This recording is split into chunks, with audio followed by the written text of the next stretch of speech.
her point about slowing down to go fast is such a good one that I know I feel like I'll just speak for myself and then you tell me if you agree. That is so painful. Like to slow down to go fast. I'm like, no, we're just slowing down. Yeah. I have to remind myself, making those deposits along Yes. the way is critical to getting the outcome that I want at the long run.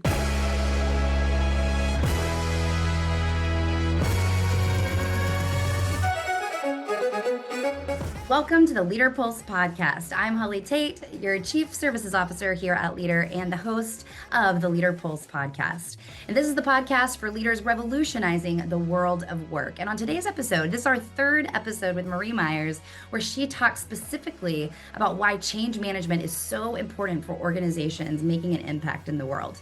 In today's episode, she does talk about how important it is to have a platform for change management. And so if you haven't already, I would encourage you to get a demo of Leader. You can do that at leader.com, that's leadr.com, and see how we can help you drive change in a way that helps bring our people along on the journey and drive the outcomes and results that we're looking for. Without further ado, here's today's episode with Marie Myers. Okay, the last question I have for you is around change management. So you mentioned this a few minutes ago of, a lot of people are saying that we're maybe in the fourth or fifth industrial revolution. So we're constantly facing change. The most recent, and you're in a change-making organization with technology. So especially with AI and all the other things that we're inundated with right now, how do you as an executive of such a large corporation that has so much influence thinking about leading change management well for the company and your employees? Yeah, maybe I'll start off with my own personal view on change. I think all of us, irrespective of what you do, need to be lifelong learners. If you go into life thinking that you don't know everything and that you're always learning, you'll be a great change master. If you go into it thinking you know it all, you'll be a terrible change master. So I kind of use that as my personal North Star, that everything, you need to learn. Like I'm constantly trying to learn about AI myself. And so I'm a CFO, but I take time to educate myself, learn. I did an AI summit meeting up in New York this Monday, and I learned a lot from the people on the panel. I was technically the keynote, but I learned a lot from everybody else that was there. And it was great. And I'm not shy to admit that, hey, I got a lot to learn in this space. But I think one of the forgotten arts in this age of digital transformation and disruption is change management. It tends to be the piece of the equation that's always left out, or it's always an afterthought. And frankly, it's the most important sort of first step. If you don't incorporate change management into major initiatives and projects, then more than likely most programs fail. And I think there's some statistics out there. I know some of the consulting firms have shared that something more than 50% of a lot of transformation initiatives fail. And I would say one of the big reasons for that is lack of change management. So one, you kind of need to have your own mindset. And I think, lifelong learning, being a learner, being willing to constantly open your mind to new ideas is certainly the right sort of mindset. But secondly, you need to incorporate change management into all elements of sort of program and project administration. If you don't do that, you will fail and you'll find yourself sort of coming up against a brick wall and wondering why this program wasn't working. And frankly, change management is usually the reason for that. And it's an afterthought. People typically are like, hey, it's too expensive. I don't feel like doing it. And it's hard to find people with the right skills. When you go out in the market and you look for people, it's really hard to find someone actually who's a change manager. Try Googling that on LinkedIn, try Googling it on the internet and see how many people come back with that job sort of capability or skill. It is a rare one to find. So true.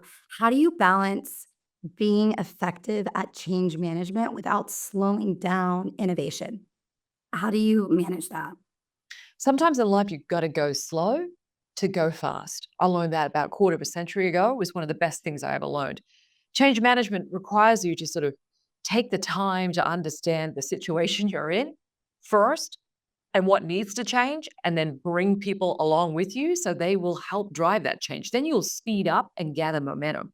If you don't do that right up the front, then you'll find yourself halfway or through, the end of the program with a big mess on your hands. So my advice has always been spend the time up front. It might slow you down a little initially, but you will gather momentum and pace, because when you've got influence and when you have your stakeholders engaged, you typically gather a lot of momentum. One more question on that topic.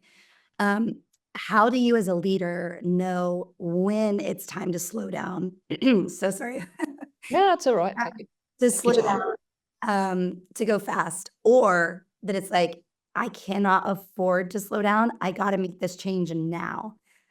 Like, what are some maybe in your story or your career where you've, kind of cashed in those change management chips in order to say, this is so important that we have to do it today versus, or is it always that you should slow down in order to go fast? What do you Yeah, think? look, I love moving fast. I'm the first one, I believe in getting stuff done. They call me Miss GSD sometimes, but, you know, I have no offense to driving change fast, but I do think you've got to do it the right way. What I've learned is unless you have some sort of burning platform where people can really rally around you, it's very difficult to get people to engage. And so that's why and then getting people engaged and then having the right initiatives to help drive change is so important.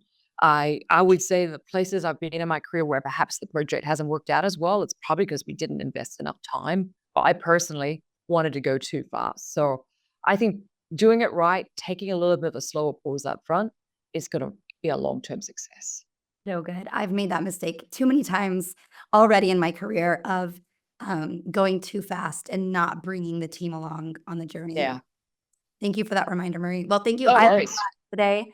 Thank you so much for spending time with us and sharing your learnings and what effective leadership looks like, not only as a CFO, but as a business leader. So, Well, thank you. Thanks for the opportunity. It's been an absolute pleasure.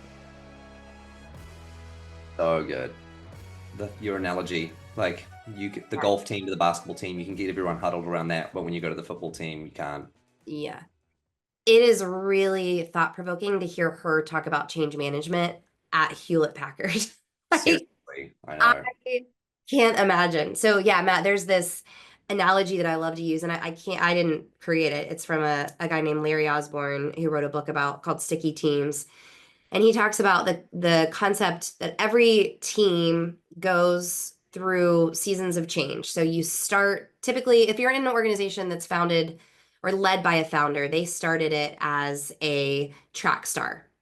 And training was by themselves, competition was against pretty much themselves, you know. Then they grew to golf buddies, and communication is so easy because you're all on the green together, right? And it's more casual, and meetings are ad hoc and quick and easy.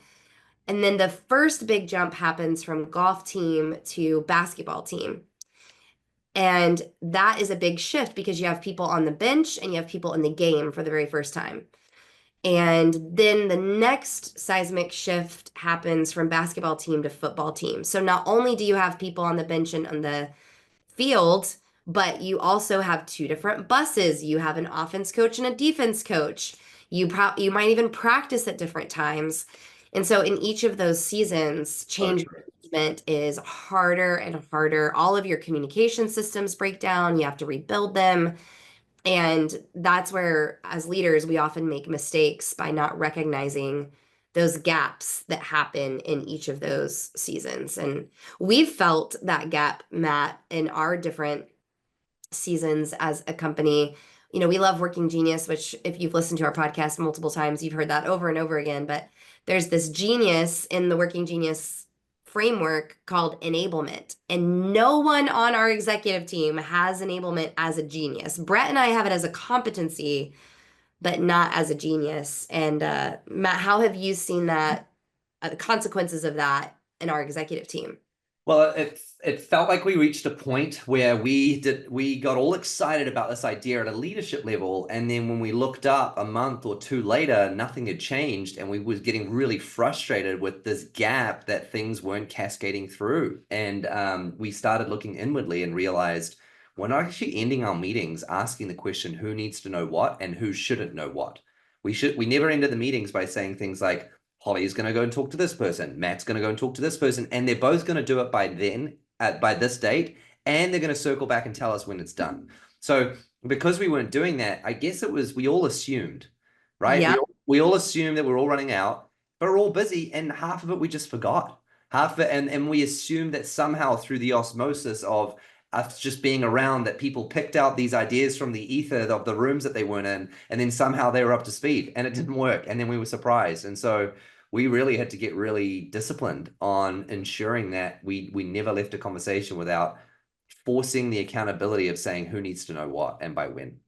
Because I think we operate with the most context, and we Yes. forget that our mid-level managers and then our frontline team members, they lack that context. And so we're making decisions. We're like, oh, that's a great idea. And yeah, of course, like this is why we should be Right. excited about it. And everybody else should be excited about it, especially as you and I are galvanizers.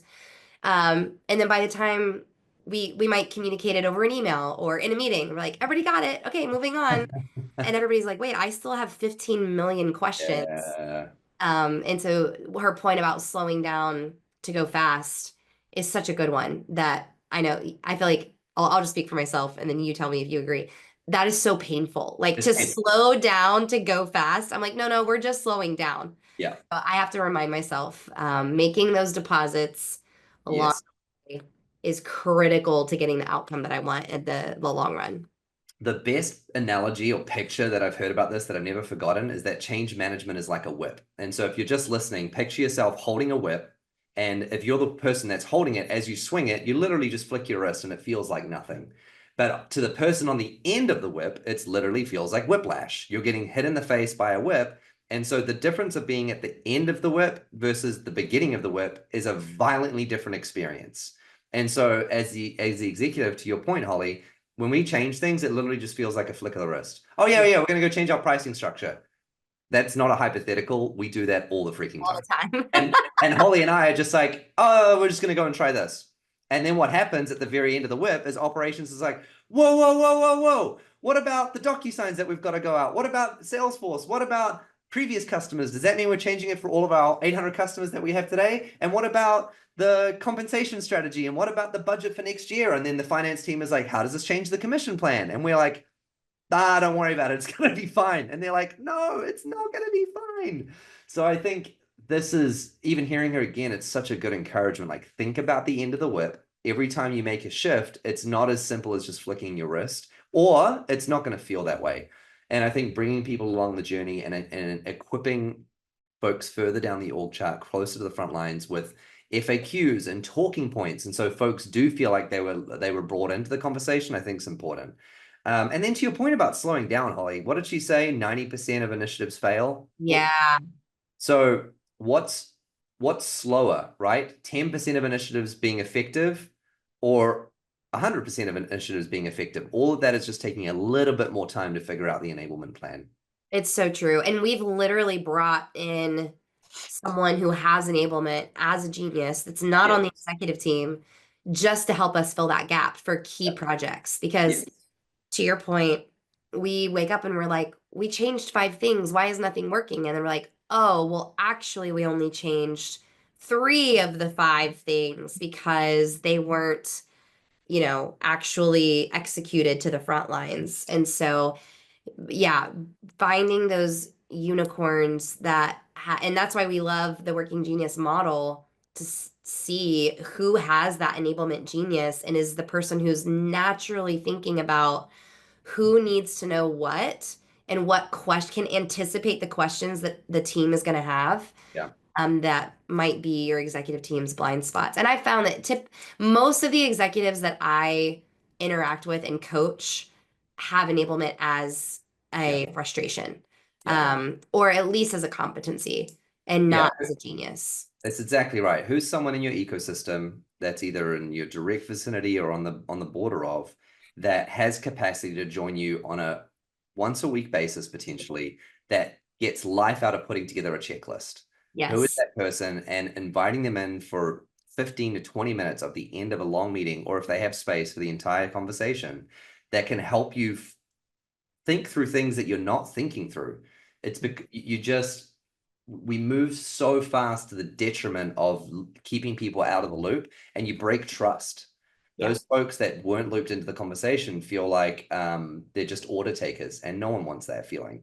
So true, Matt. Okay, so some quick actionable insights. Number 1, go slow to go fast. Yeah.